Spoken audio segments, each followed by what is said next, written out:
नमस्कार, super prime time में आपका स्वागत है। आपके साथ मैं हूं Sumera Khan. Super prime time में हम आपको दिखाएंगे देश दुनिया की हर बड़ी और अहम खबर, वर्ल्ड एक्सक्लूसिव और explosive news stories, world breaking news और वॉर ब्रेकिंग न्यूज जो आ रही है युद्ध के मैदान से। तो सुपर प्राइम टाइम की शुरुआत आज उस बड़ी खबर के साथ जो युद्ध के मैदान से इस समय आ रही है। रूसी सेना का 6 फ्रंट पर विध्वंसक हमला देखने को मिल रहा है। रूस के हमले में यूक्रेन के 1195 सैनिक खत्म हो गए हैं। 24 घंटे में मारे गए हैं ये 1195 यूक्रेनी जवान। यूक्रेन के दर्जनों हथियार भी तबाह कर दिए हैं रूस ने। रूस पूर्वी यूक्रेन पर कब्जा करना चाहता है, उस रणनीति के तहत आगे बढ़ रहा है और तेजी से हमले कर रहा है यूक्रेन के पूर्वी इलाके में। लेकिन इसके बाद बात करते हैं हूती की। हूती ने बीते 24 घंटे में लाल सागर में 3 जहाजों पर मिसाइल हमले किए हैं। पुतिन ने अमेरिका को लाल सागर के भवन में फंसाने का बारूदी चक्रव्यूह रच दिया है। यह रूस के राष्ट्रपति पुतिन, चीन के राष्ट्रपति जिनपिंग और ईरान के राष्ट्रपति रईसी का बारूदी त्रिकोण है। लाल सागर में तैनात अमेरिकी नौसेना इस त्रिकोण में फंस चुकी है। रूस ने हूती को हथियार सप्लाई शुरू कर दिए हैं और चीन का डिस्ट्रॉयर लाल सागर में तैनात हो चुका है। खुफिया रिपोर्ट यह है कि लाल सागर सुरक्षा के नाम पर चीन ने हूती को इंटेलिजेंस और अमेरिकी जहाजों की सटीक जानकारी देने के लिए युद्धपोत तैनात किया है।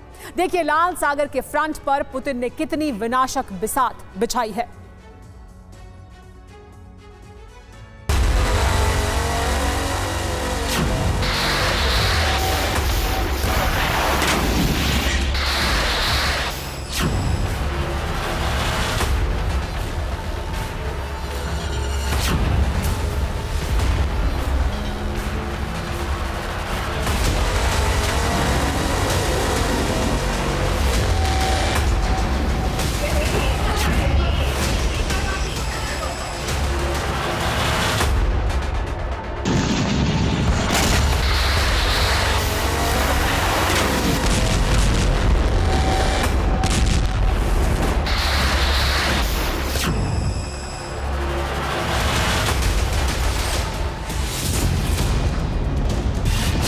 लाल सागर दुनिया के सैन्य और कूटनीतिक समीकरण उलटने का एपिसेंटर बन चुका है।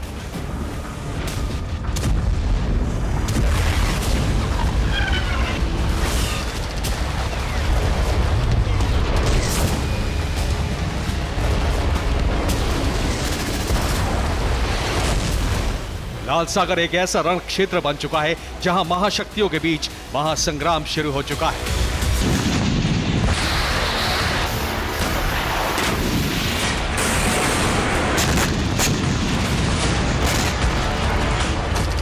इस महासंग्राम की 2 टीम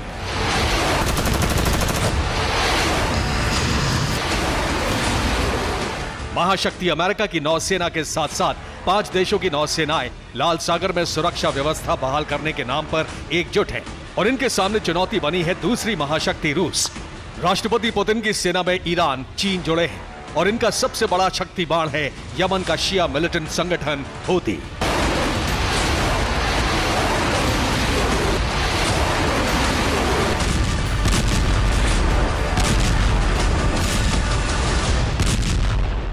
लाल सागर में 2 फ्रंट पर बहुत बड़ी उथल पुथल हुई है और यह यूएस के लिए संकट है। लाल सागर में पुतिन का पहला फ्रंट है बारूदी वर्षा और दूसरा फ्रंट है सैन्य कूटनीति।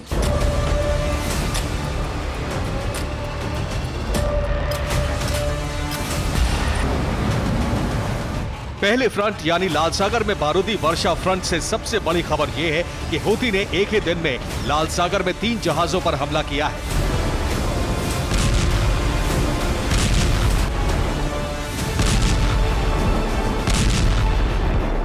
अदन की खाड़ी से गुजरते ब्रिटिश मालवाहक जहाज पर हूती ने हमला किया। ब्रिटेन के आइलैंडर शिप पर हूती ने बैलिस्टिक मिसाइल से हमला किया। इस जहाज पर पलाऊ का झंडा लगा था। अमेरिका के एक युद्धपोत पर हूती ने ड्रोन हमले की कोशिश की। यूएस युद्धपोत ने ड्रोन हमला नाकाम कर दिया।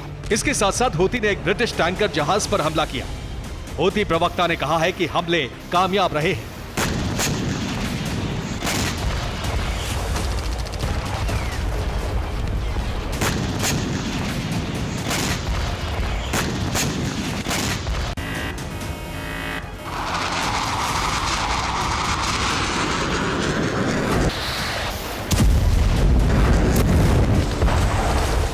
लाल सागर में अमेरिका के लिए संकट बढ़ता जा रहा है। पेंटागन ने हूती के बढ़ते हमलों पर चिंता जताई है।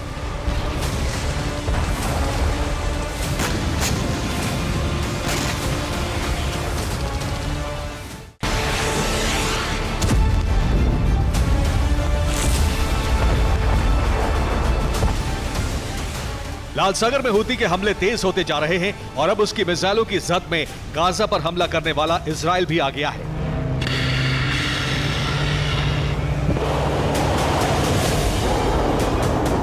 हूती ने लगातार दूसरे दिन इजराइल के एलात शहर पर हमला किया। हूती ने यमन से बैलिस्टिक मिसाइल फायर की। इजराइल के एरो 3 डिफेंस सिस्टम ने मिसाइल को ट्रेस किया और हमले से पहले ही हवा में नष्ट कर दिया। इजराइल ने इस मिसाइल इंटरसेप्शन का एक वीडियो भी जारी किया है।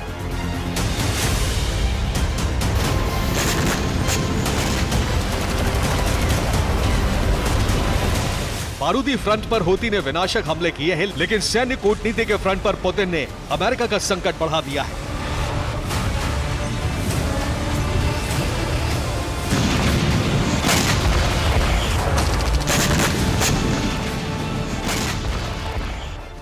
रूस के नो लिमिट पार्टनर चीन ने लाल सागर में गाइडेड मिसाइल डिस्ट्रॉयर तैनात कर दिया है।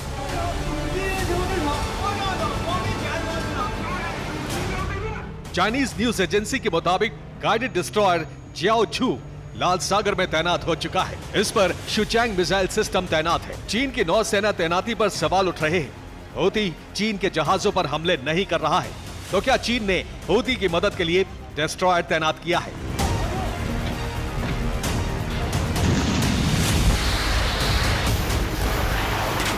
माना जा रहा है कि लाल सागर में पुतिन बरमूडा ट्रायंगल से भी घातक बारूदी ट्रायंगल बना चुके हैं और गठबंधन का हर साथी अमेरिका को फंसाने के लिए इसी रणनीति पर काम कर रहा है।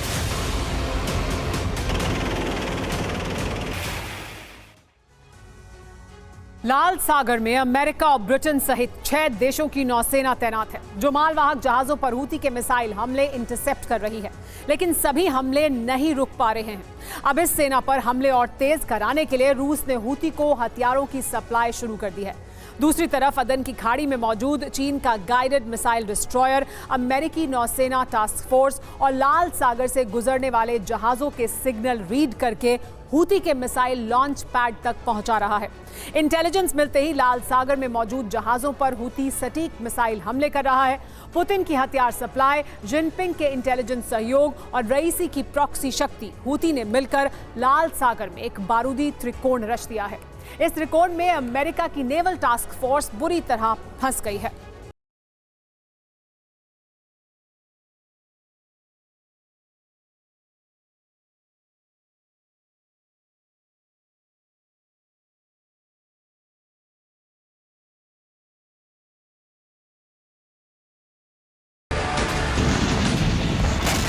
हूती को हमलों के लिए लाल सागर से गुजरने वाले जहाजों की रफ्तार, दिशा और सटीक लोकेशन की जरूरत है।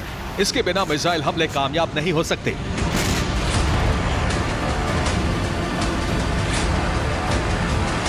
ईरानी नौसेना हूती को जहाजों की जानकारी मुहैया कराती रही है और अब माना जा रहा है कि चीन का डिस्ट्रॉयर लाल सागर की सुरक्षा के नाम पर यही सीक्रेट ऑपरेशन चलाने वाला है।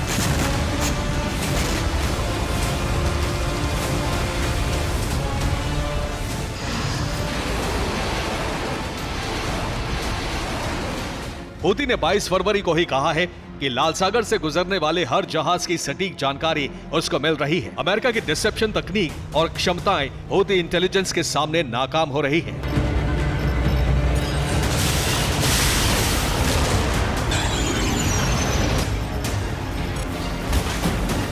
इसीलिए हूती सटीक हमले कर रहा है और अब लाल सागर जंग में पुतिन सीधे उतर गए हैं।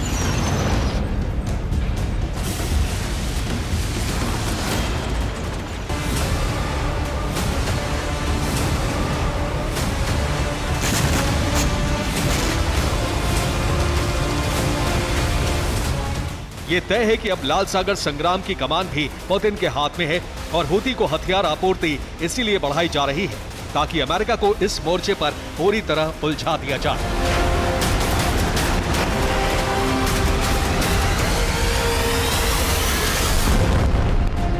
हूती प्रमुख ने अमेरिका के खिलाफ युद्ध का ऐलान कर दिया है।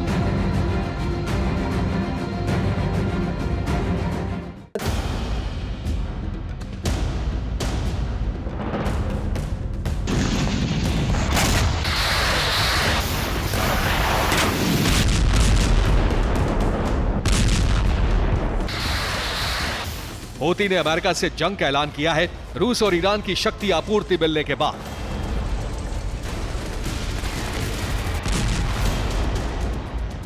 हूती को अमेरिकी नौसेना पर हमले के लिए रूस से हथियार दिए जा रहे हैं। हूती को मॉस्को से बैलिस्टिक मिसाइलों की सप्लाई हो रही है।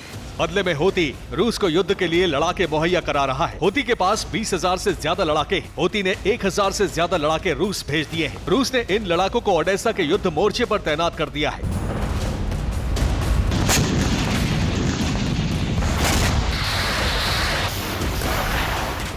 यानी पुतिन दो मोर्चों पर अमेरिका के खिलाफ सैन्य कूटनीति तैयार कर चुके हैं और महासंग्राम शुरू हो चुका है। Bureau report, TV9 Bharatvarsh. इस वक्त की बड़ी खबर, क्रास्नी लीमन में रूसी सेना का हमला। हेलीकॉप्टर से रूसी सेना ने हमला किया। यूक्रेनी सेना के ठिकानों पर बमबारी की गई। हमले में यूक्रेन के कई सैनिक मारे गए हैं।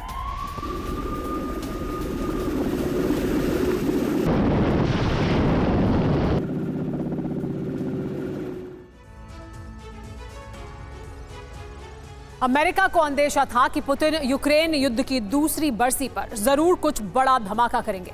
पुतिन ने इसकी शुरुआत कर दी है। पुतिन ने नेटो को अपने ही अंदाज में चेतावनी दी है।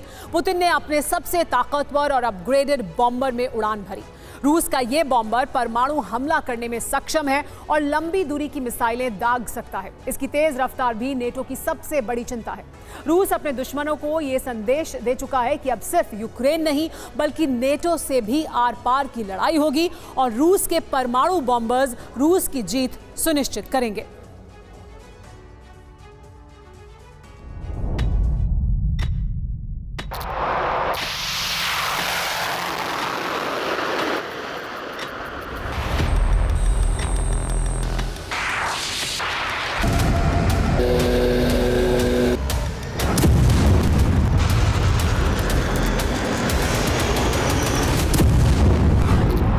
सबसे आधुनिक, सबसे ताकतवर,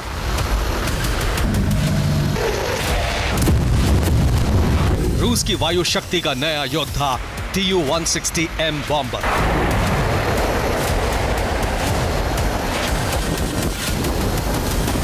नेटो ने इसी का नाम व्हाइट स्वैन रखा है।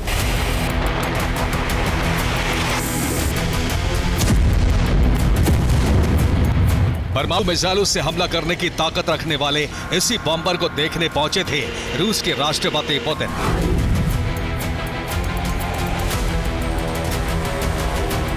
एक साथ कई परमाणु वॉरहेड वाली मिसाइलों से प्रहार करने की क्षमता वाले इस बॉम्बर को न सिर्फ पुतिन ने करीब से देखा बल्कि इसकी रफ्तार का अनुभव करने के लिए इसके कॉकपिट में भी सवार हुए।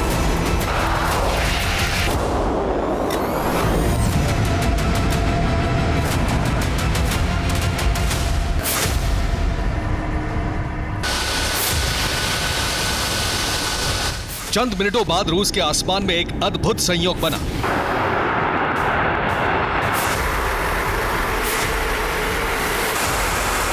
एक ऐसी जोड़ी बनी जो नेटो के किसी भी देश में परमाणु विध्वंस करने की ताकत रखती है।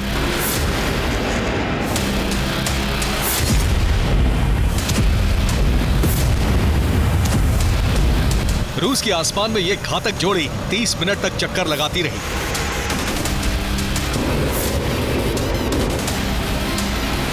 अगर रूस के राष्ट्रपति ने परमाणु हमले का हुक्म दिया तो रूस का यही लड़ाकू विमान सबसे पहले उड़ान भरेगा।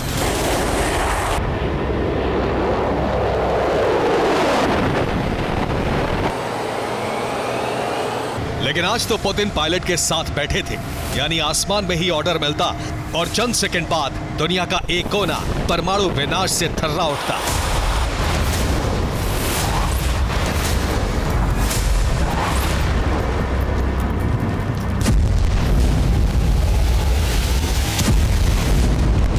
अमेरिका की जासूसी सैटेलाइट्स ने परमाणु हमले के टेक ऑफ का सिग्नल पेंटागन को जरूर भेजा था, लेकिन किसी को यह जानकारी नहीं थी कि पुतिन खुद बॉम्बर में सवार होने वाले हैं।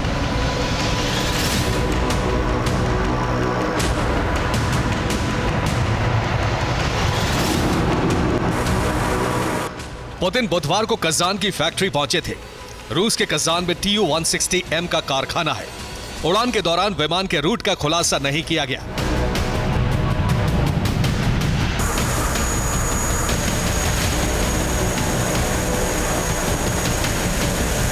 रूस का दावा है कि यह दुनिया का सबसे तेज उड़ने वाला सुपरसोनिक और सबसे भारी पेलोड ले जाने वाला बम वर्षक है।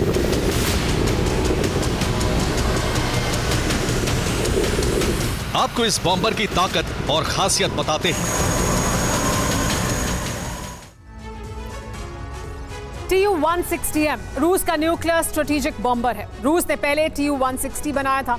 इसी बॉम्बर को अपग्रेड करके नया वर्जन तैयार किया गया है। रूस का दावा है कि नए और पुराने वर्जन में 80% बदलाव किए गए हैं, यानी करीब करीब विमान बिल्कुल नया है। ये 4 सीटर बॉम्बर है। इसमें पायलट और को पायलट के साथ 2 क्रू सदस्य होते हैं, जिनका काम बमबारी और मिसाइल हमला करना होता है। Tu-160M की लंबाई 177.6 फीट है, जबकि इसका विंग स्पैन 182.9 फीट है। इसकी ऊंचाई 43 फीट है। ये भारी भरकम बॉम्बर है। आमतौर पर इसका वजन 1,10,000 किलो है, लेकिन अधिकतम टेक ऑफ की बात करें तो ये 2,75,000 किलो का वजन उठाकर उड़ सकता है। Tu-160M बॉम्बर की रफ्तार भी इसकी बड़ी ताकत है। ये सुपरसोनिक स्पीड से उड़ान भरता है और करीब 2,200 किलोमीटर प्रति घंटे की रफ्तार पकड़ सकता है। एक बार टेक ऑफ करने के बाद ये 12,300 किलोमीटर की रेंज को कवर करता है। मारक क्षमता स्पीड और मिसाइल के वजन के हिसाब से बदलता है, लेकिन फिर भी ये 2,000 किलोमीटर तक की रेंज में मिसाइल प्रहार कर सकता है। बॉम्बर में 2 रोटरी लॉन्चर भी हैं। ये एक बार में परमाणु वॉरहेड से lace 6 long range cruise missile लेकर उड़ सकता है। नेटो ने इसे व्हाइट स्वॉन नाम दिया है, जबकि इसका रिपोर्टिंग नाम ब्लैक जैक है।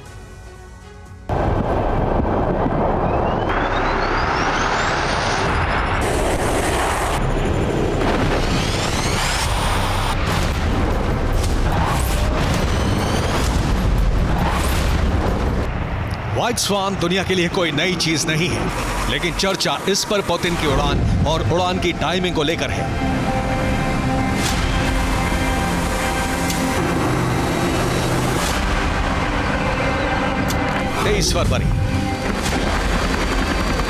तेईस फरवरी को दुनिया के सामने यह खबर आई है और इसी दिन के साथ रूस यूक्रेन युद्ध के 2 साल भी पूरे हो गए हैं।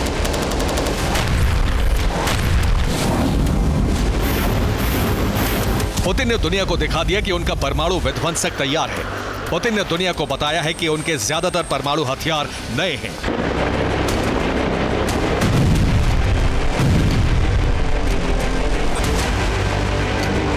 पुतिन के मुताबिक रूस की न्यूक्लियर स्ट्रैटेजिक फोर्स के पास अब हथियारों की कमी नहीं है।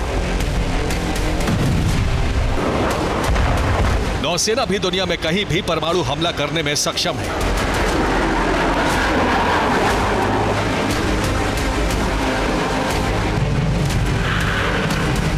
माना जा रहा है कि परमाणु हमला करने में सक्षम बॉम्बर में उड़ान भरकर पुतिन ने सीधे नेटो को चेतावनी दे दी है।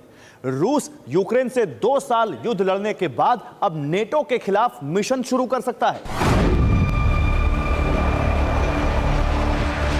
मौजूदा दौर में अंतरिक्ष में परमाणु हथियारों की तैनाती भी एक अहम मुद्दा है। खास तौर से रूस और अमेरिका के बीच आरोप प्रत्यारोप का दौर जारी है।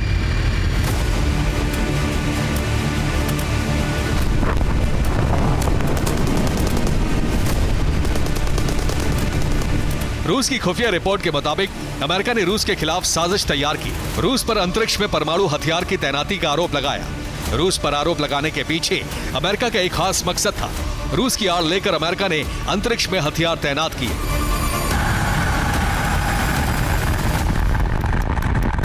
रूस की खुफिया एजेंसी का आरोप है कि अमेरिका ने पहले रूस को लेकर अफवाह उड़ाई और फिर पूरी दुनिया में खबर फैलाने के बाद पेंटागन ने एक मिसाइल ट्रैकिंग सिस्टम को अंतरिक्ष में भेजा।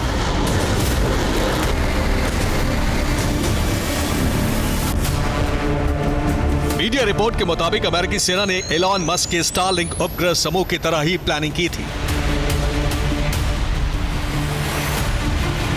रिपोर्ट के मुताबिक पृथ्वी के लोअर ऑर्बिट में कई छोटे छोटे उपग्रह भेजे जाएंगे। अमेरिका छोटे छोटे उपग्रहों से लोअर ऑर्बिट को भर देगा। रूस का आरोप है कि इसी क्रम में परमाणु हथियारों की तैनाती हो सकती है।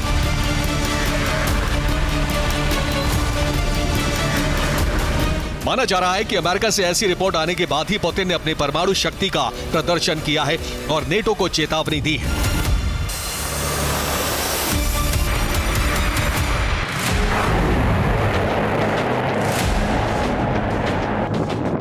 दुनिया में सबसे ज्यादा परमाणु हथियार रखने वाला देश अब ऐसे बॉम्बर, सबमरीन और मिसाइलों से लैस है जिससे दुनिया में कहीं भी परमाणु बम वाली तबाही मचाई जा सकती है।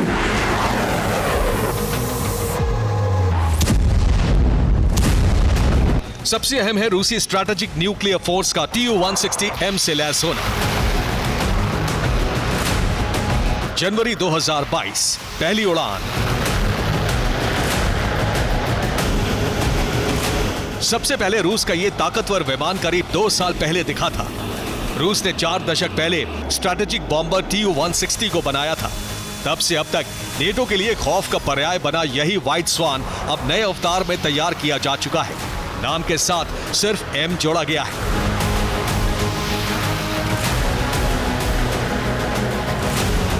रूस के पास अब एक ऐसा विनाशकारी हथियार है जिसमें खुद को रडार से बचाने की न सिर्फ क्षमता मौजूद है, बल्कि रडार एब्जॉर्बिंग मटेरियल की कोटिंग इसे सबसे खतरनाक हथियार की कैटेगरी में सबसे ऊपर खड़ा करती है।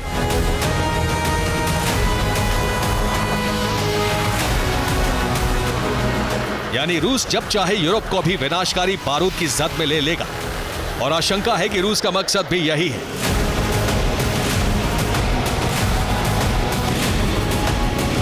अब पुतिन फुल एक्शन में है क्योंकि दुनिया उनकी एक और तस्वीर देख रही है।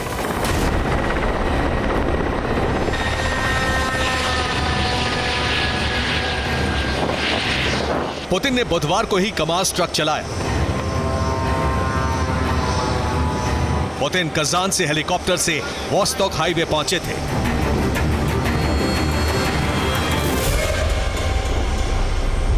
यहां ट्रक चलाकर उन्होंने हाईवे का टेस्ट लिया। पुतिन के लिए यह हाईवे इसलिए अहम है क्योंकि यह मॉस्को, कजान और ट्यूमन को जोड़ता है।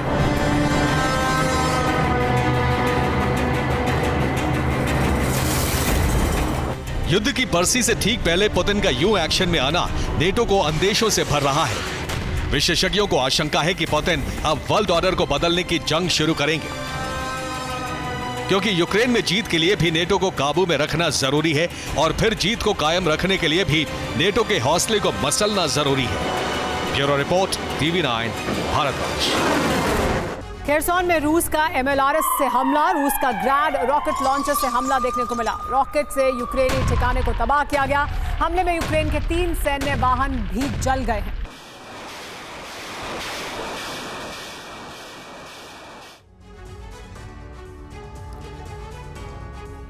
संपूर्ण यूक्रेन को जीतने के मकसद से पुतिन ने 24 फरवरी 2022 को कीव समेत यूक्रेन के कई इलाकों पर एक साथ हमला बोला, मगर आज की तारीख तक पुतिन का ख्वाब पूरा नहीं हो सका।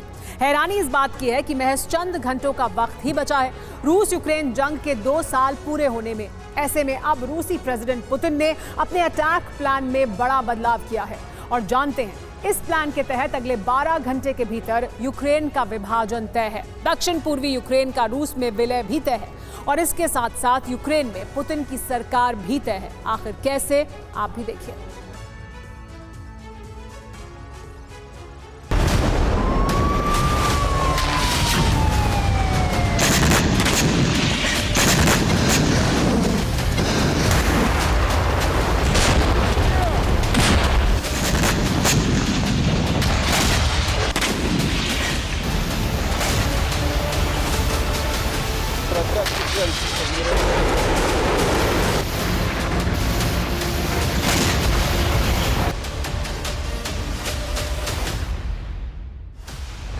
आज रात यूक्रेन में भीषण विनाश होगा।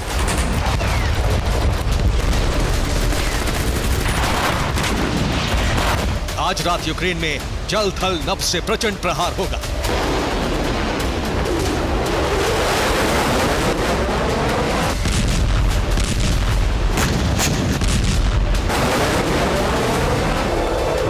आज रात यूक्रेन का दक्षिण पूर्वी यूक्रेन का इलाका बारूदी धमाकों से थर्रा उठेगा।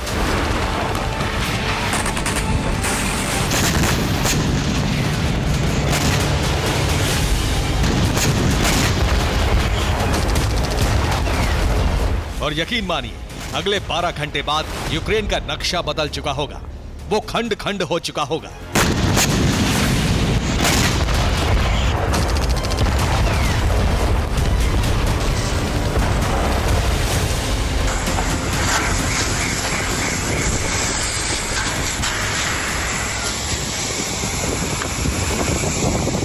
जी हां, अब तक रूसी प्रेसिडेंट का मकसद पूरे यूक्रेन पर कब्जे का था। लुहांस्क से लवीव तक, ओडेसा से कीव तक के इलाके पर कंट्रोल करना था। मगर 2 साल जंग लड़ने के बाद भी पुतिन अपने मकसद में कामयाब नहीं हो पाए। लिहाजा अब जंग के 2 साल पूरे होने से चंद घंटे पहले रूसी प्रेसिडेंट ने अपने वॉर प्लान में बदलाव किया। वो ये कि रूस की ब्रिगेड अब दक्षिण पूर्वी यूक्रेन पर फोकस करेगी। यूक्रेन के दक्षिण पूर्वी इलाकों पर ही जबरदस्त प्रहार होगा। इसके अलावा राजधानी कीव पर डबल फ्रंट से प्रहार होगा।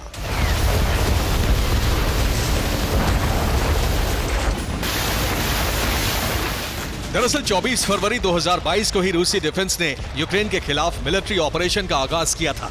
लिहाजा युद्ध के 2 साल पूरे होने में महज कुछ ही घंटों का वक्त बचा है। ऐसे में नए मिशन को पूरा करने के लिए प्रेसिडेंट पुतिन ने रूसी डिफेंस को महज 12 घंटों का वक्त दिया है।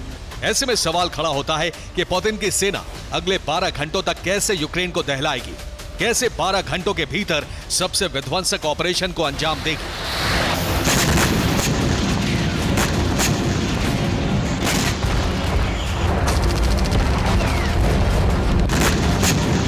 और कैसे 12 घंटे बाद यूक्रेन के कुछ इलाकों में रूसी ध्वज लहराएगा, ये भी जान लीजिए। अगले 12 घंटे यूक्रेन के लिए किसी महाखतरे से कम नहीं है, क्योंकि इन 12 घंटों के भीतर यूक्रेन के पूर्वी और दक्षिणी इलाके में रूसी झंडा लहराएगा। आखिर कैसे, ये भी जान लीजिए। दरअसल अवदिव्का फतह के साथ ही रूस ने डोनेस्क और लुहांस्क के करीब 40% हिस्से पर पूर्ण रूप से कब्जा कर लिया है। मगर अगले 12 घंटों में पुतिन की ब्रिगेड डोनेस्क और लुहांस्क के साथ साथ ज़पोरिज्जिया, मिकोलेव समेत ओडेसा तक के इलाके पर कंट्रोल कर लेगी। और इस मिशन को पूरा करने के लिए लगातार यूक्रेन के दक्षिण पूर्वी इलाके पर प्रचंड तरीके से बारूदी प्रहार किया जा रहा है। ताबड़तोड़ हमले जारी हैं। आपको बता दें कि जैसे ही 12 घंटों बाद पुतिन सेना का दक्षिण पूर्वी यूक्रेन में सैन्य ऑपरेशन पूरा होगा, विध्वंसक तरीके से यूक्रेन की राजधानी कीव पर आसमानी हमले का आगाज हो जाएगा। और इसके साथ साथ यूक्रेन के जिन दक्षिणी पूर्वी इलाके पर रूसी ब्रिगेड ने कब्जा किया है, पुतिन उन इलाकों में न सिर्फ रूसी झंडा फहराएंगे, बल्कि यूक्रेन के दक्षिण पूर्वी हिस्से को रूस के नक्शे में भी शामिल कर लेंगे।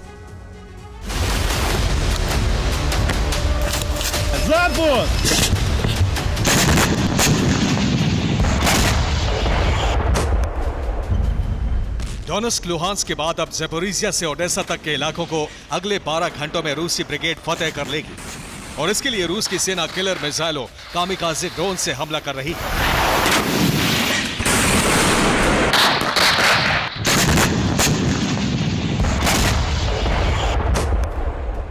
वहीं ब्लैक सी से ओडेसा रीजन के इलाकों में भी युद्धपोतों के जरिए मिसाइलें दागी जा रही हैं। ड्रोन से विस्फोटक हमले किए जा रहे हैं।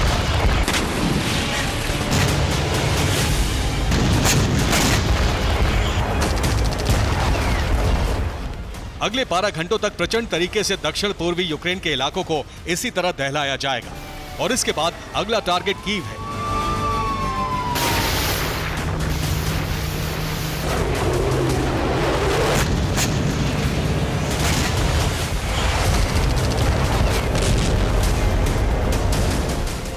जहां यूक्रेन में मौजूद रूसी कब्जे वाले इलाके से हमला होगा ही, इसके साथ साथ बेलारूस फ्रंट से भी कीव पर बारूदी बारिश होगी, क्योंकि पुतिन का आखिरी लक्ष्य कीव पर कब्जा है। आखिर क्यों, यह भी जान लीजिए।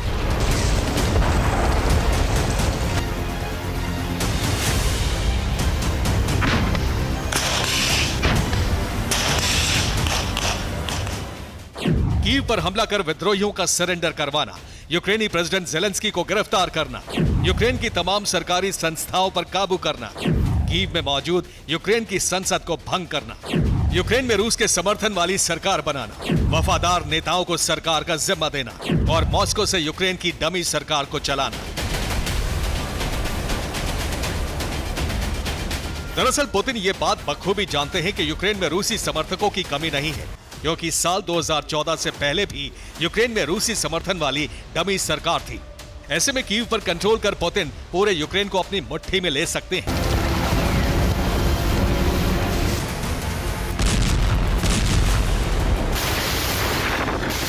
पुतिन के इस प्लान की जानकारी जैसे ही नेटो को मिली, फौरन यूक्रेन को बचाने के लिए नेटो देशों ने सैन्य मदद का ऐलान कर दिया। पोलैंड और रोमानिया जैसे देशों ने तो कुछ हथियार कीव सप्लाई भी कर दिए।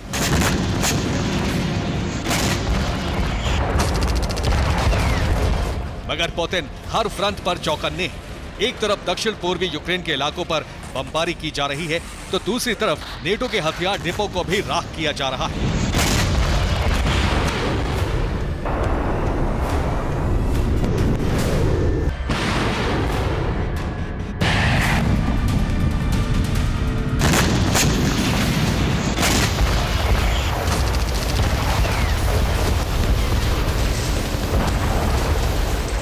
मतलब ये कि जो पुतिन का प्लान है, अगर वो हूबहू वॉर फ्रंट में कारगर साबित हुआ तो फिर साल 2024 में यूक्रेन के कुछ इलाकों का रूस में विलय तो होगा ही, बल्कि इसके साथ साथ यूक्रेन पर रूसी समर्थन वाली सरकार का भी राज होगा। ऐसे में अब पुतिन ने पूरी ताकत झोंक दी है ताकि हर हाल में अपने प्रण को पूरा कर सके।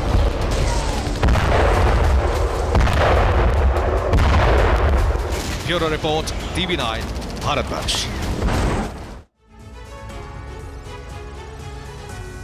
कुपियांस में यूक्रेनी सेना को बड़ी चोट। रूसी सेना ने रॉकेट से भीषण हमला किया है। हमले में यूक्रेन के 2 सैन्य ठिकाने तबाह हो गए। आधी रात को रूस की बारूदी बारिश हुई जिसमें ठिकाने तबाह कर दिए गए।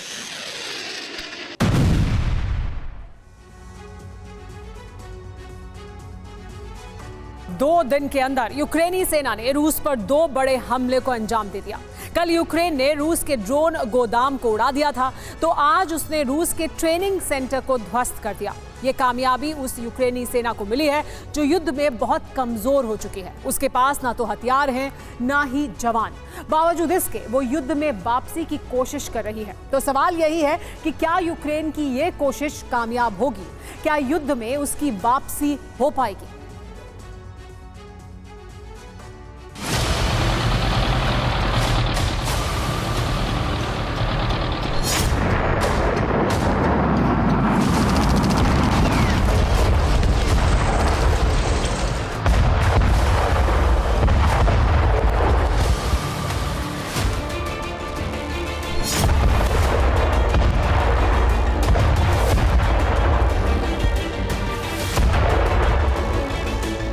युद्ध में यूक्रेनी सेना की वापसी हो गई है। हमले का ये वीडियो इसी बात का प्रमाण है।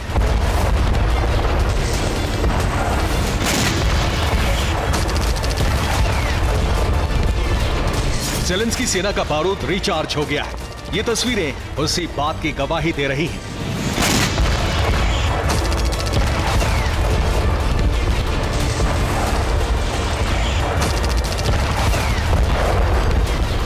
नए सेना अध्यक्ष का काउंटर अटैक प्लान कामयाब हो रहा है। यह हमला इसी बात का सबूत है।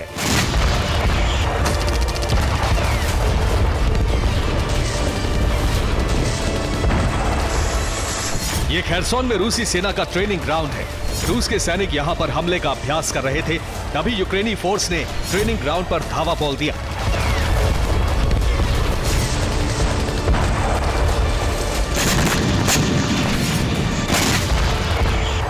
यूक्रेन ने हाइमार्स से रॉकेट की भीषण बौछार की।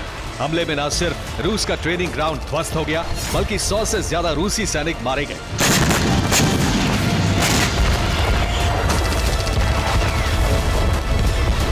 यहां रूसी सेना के हथियार भी मौजूद थे, वो भी जल गए।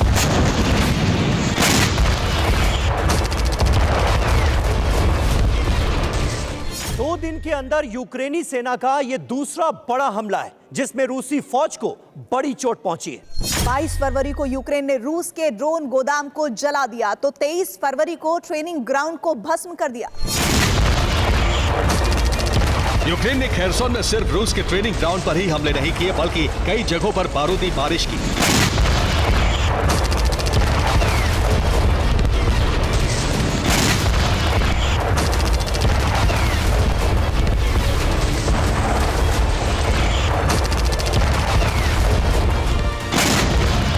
खेरसोन में यूक्रेन के गोरिल्ला घात में रूस के 6 हथियार जल गए।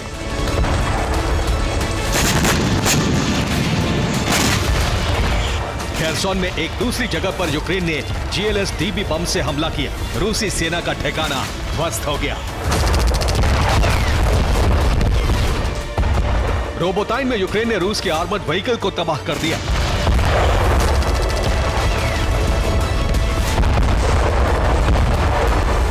खार्किव में यूक्रेनी सेना के काउंटर अटैक में रूस के 6 सैन्य वाहन और 26 जवान खत्म हो गए।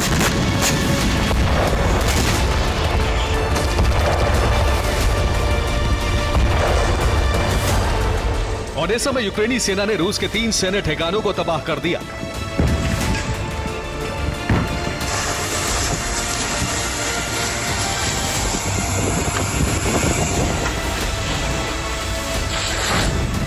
यूक्रेन के काउंटर अटैक में 24 घंटे के अंदर रूस की 41 आर्टिलरी और 35 सैन्य वाहन भस्म हो गए।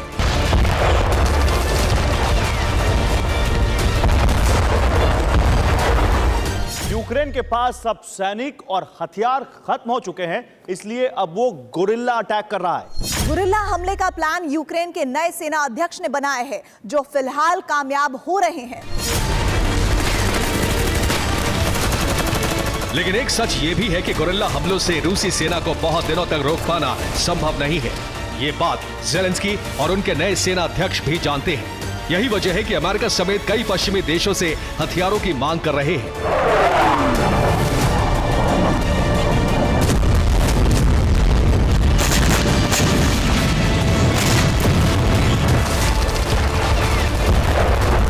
यूक्रेनी सेना ने कहा है कि उसकी आर्टिलरी खत्म होने वाली है।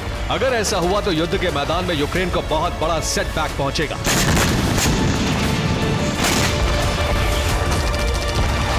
इस कमी को पूरा करने के लिए ज़ेलेंस्की ने फिर से नेटो देशों से हथियारों की मांग की है। सैनिकों की कमी पूरी करने के लिए ज़ेलेंस्की ने एक ऐसा कानून बनाया है जिसके तहत विदेशी भी यूक्रेनी सेना में शामिल होकर जंग लड़ सकेंगे।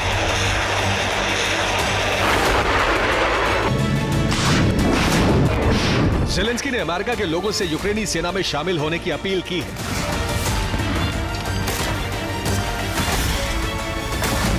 जाहिर है, अगर यूक्रेन के हथियारों और सैनिकों की किल्लत खत्म नहीं हुई तो पुतिन और उनकी सेना कीव फतेह करने में कामयाब हो जाएगी।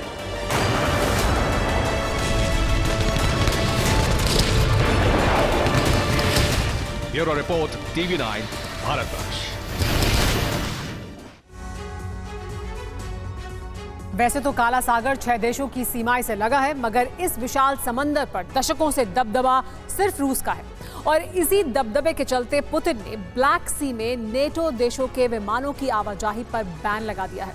काला सागर के आसमान को नो फ्लाई जोन घोषित कर दिया है। और जानते हैं, इसके साथ साथ रूसी नौसेना ने ब्लैक सी की घेराबंदी तक कर दी है, ताकि किसी ने भी पुतिन की नाफरमानी की तो उसकी तबाही तय है। आखिर कैसे, आप ही देखिए।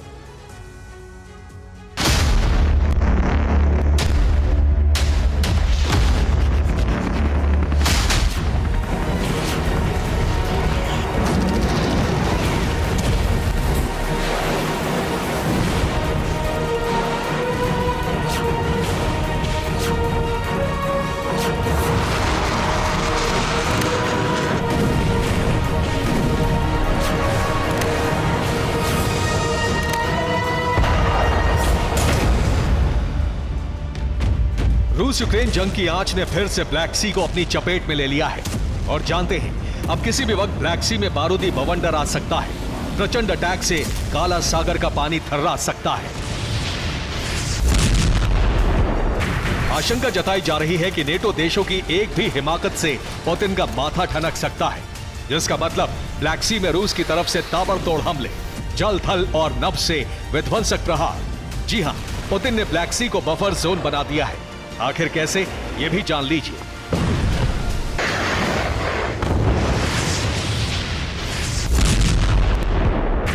दरअसल अब ब्लैक सी से नेटो का कोई भी विमान नहीं गुजरेगा और ना ही ब्लैक सी में नेटो के युद्धपोतों की मूवमेंट होगी।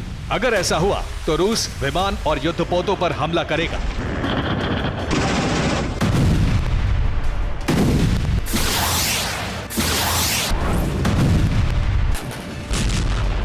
रूस की तरफ से नेटो को सीधी चेतावनी दे दी गई है। अगर काला सागर में कोई भी हरकत हुई तो फिर इसका अंजाम बेहद भयावह होगा। दरअसल जंगी बिसात में एक दूसरे पर हावी होने का खेल काला सागर में शुरू हो चुका है और इसकी शुरुआत रूस ने कर दी है, क्योंकि ब्लैक सी समंदर का वो इलाका है जहां दशकों से रूस का दबदबा रहा है। वो इसलिए क्योंकि भले ही ब्लैक सी की सीमा 6 देशों यानी बुल्गारिया, जॉर्जिया, रोमानिया, रूस, तुर्की और यूक्रेन से लगती है, इनमें से 3 नेटो के सदस्य देश हैं, मगर रूस का 800 किलोमीटर बॉर्डर ब्लैक सी से लगता है। रूस ब्लैक सी को यूरोप में प्रवेश के लिए आर्थिक द्वार मानता है, क्योंकि ब्लैक सी के जरिए रूस की पहुंच भूमध्य सागर तक होती है।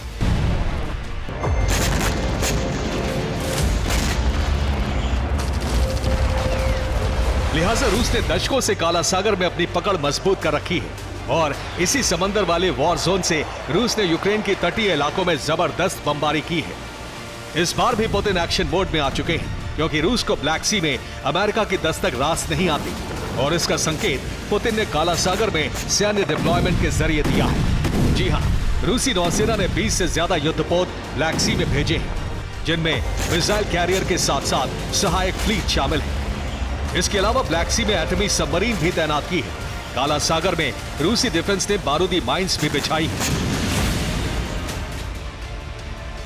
यानी गलती से भी अमेरिका काला सागर के आसपास मौजूद नेटो देशों की जमीन का इस्तेमाल ना करे। लिहाजा पहले ही पुतिन ने ब्लैक सी में भी जबरदस्त घेराबंदी शुरू कर दी है। पुतिन ने काला सागर में बारूदी कोहराम मचाने के लिए अपने सुपर योद्धाओं को उतार दिया है।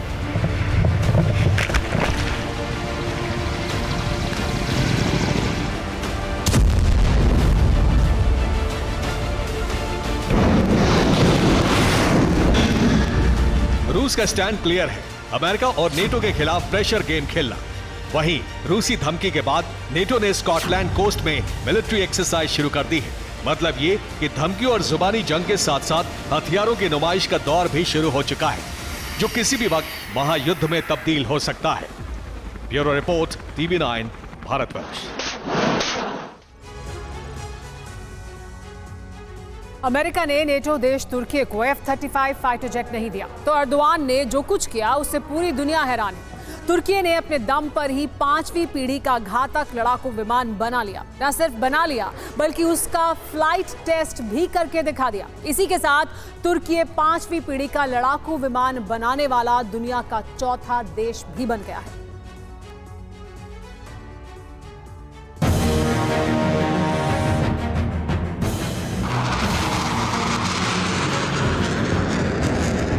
आसमान में अब ये तुर्की की गर्जना है।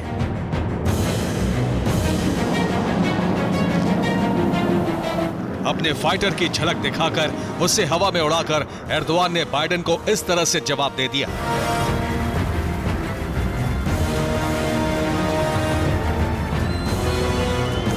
बाइडेन ने तुर्की को F-35 विमान न देकर उसके विरोधी ग्रीस को दे दिया।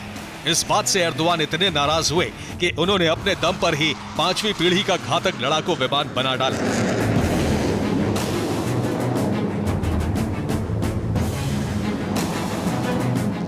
तुर्की के इस फाइटर जेट का नाम है कान।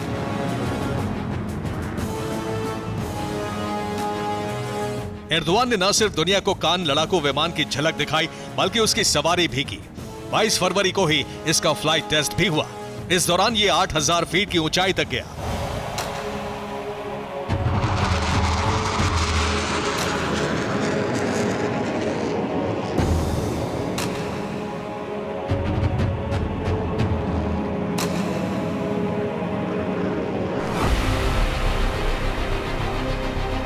कान एयरक्राफ्ट की लंबाई 21 मीटर है। ये 22,223 किलोमीटर की रफ्तार से उड़ान भर सकता है। ये स्मार्ट म्यूनिशन सिस्टम से लैस है। इस सिस्टम की वजह से ये सटीक हमला करने का मादा रखता है। एक कान एयरक्राफ्ट की कीमत करीब 830 करोड़ रुपए है। तुर्की ने हर महीने 2 कान एयरक्राफ्ट बनाने का लक्ष्य रखा है, यानी हर साल 24 घातक विमान तैयार होंगे। इतना ही नहीं, तुर्की ने अपने घातक बायरक्तार ड्रोन के एडवांस वर्जन का भी टेस्ट किया है।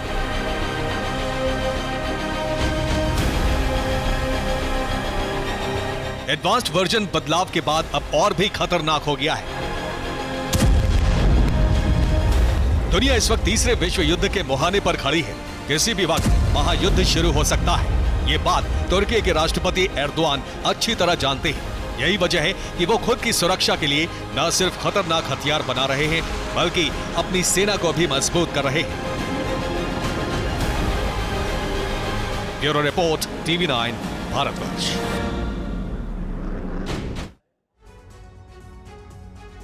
यूक्रेन युद्ध के दौरान तैयार एंटी अमेरिका ग्रुप गाजा के मुद्दे पर भी एक साथ है। ईरान के बाद रूस ने हमास लड़ाकों का समर्थन किया था और चीन ने भी हमास की लड़ाई के हक की लड़ाई को करार दिया था। चीन के रुख से साफ है कि गाजा भी भविष्य में विश्व युद्ध का एपिसेंटर बन सकता है।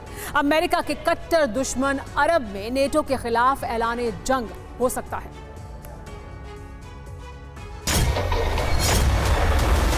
गाजा पर एंटी अमेरिका गुट की एकजुटता अब खुलकर सामने आ रही है।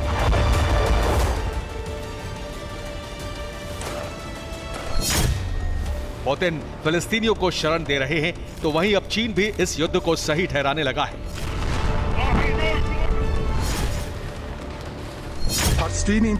चीन, रूस और ईरान गाजा के मुद्दे पर भी एक है और यही एकता नेटो के खिलाफ एक बड़ी जंग की शुरुआत करा सकता है।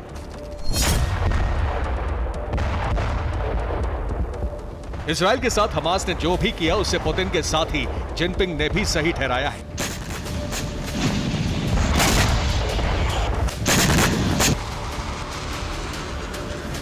चीन ने खुलकर हमास का समर्थन किया है। हमास की गोलीबारी, नरसंहार और इजराइल पर रॉकेट हमले को चीन ने जायज करार दिया है।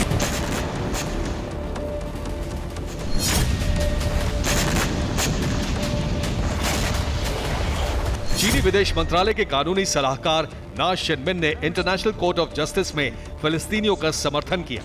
चीन की तरफ से कहा गया कि जमीन पर अवैध कब्जे के खिलाफ लड़ाई जायज है। फिलिस्तीन के लोगों का हथियार उठाना सही है। इजराइल के खिलाफ सशस्त्र संघर्ष मजबूरी है। इजराइल वेस्ट बैंक और गाजा में अवैध कब्जा कर रहा है। स्पेन के वेलेंसिया शहर में एक बहुमंजिला रिहायशी इमारत में भयंकर आग लगी। तेज हवा से लपटें और धधकी और बराबर वाली इमारत भी जलने लगी।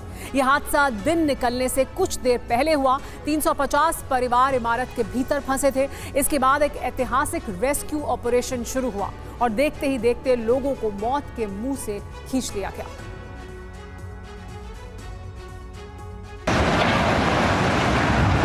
चौदह मंजिला इमारत,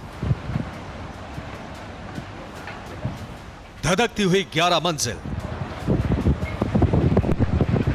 अंदर फंसे हुए 1400 से ज्यादा लोग।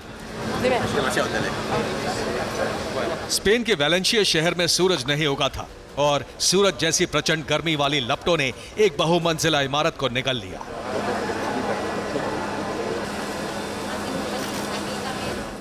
देखते ही देखते 14 मंजिला इमारत के 11 मंजिलें धधकती भट्टी बन गई।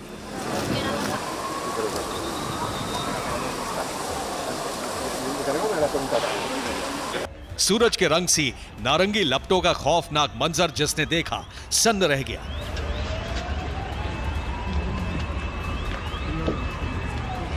वेलेंसिया के आसमान पर लपटें उड़ने लगी और धुएं का गुबार छा गया।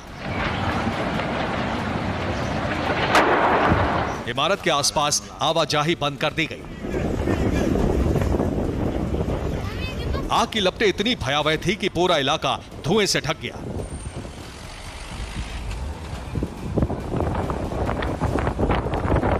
दिन चढ़ा तो हवा ने रफ्तार पकड़ी और शोले भी हवा में उड़ने लगे।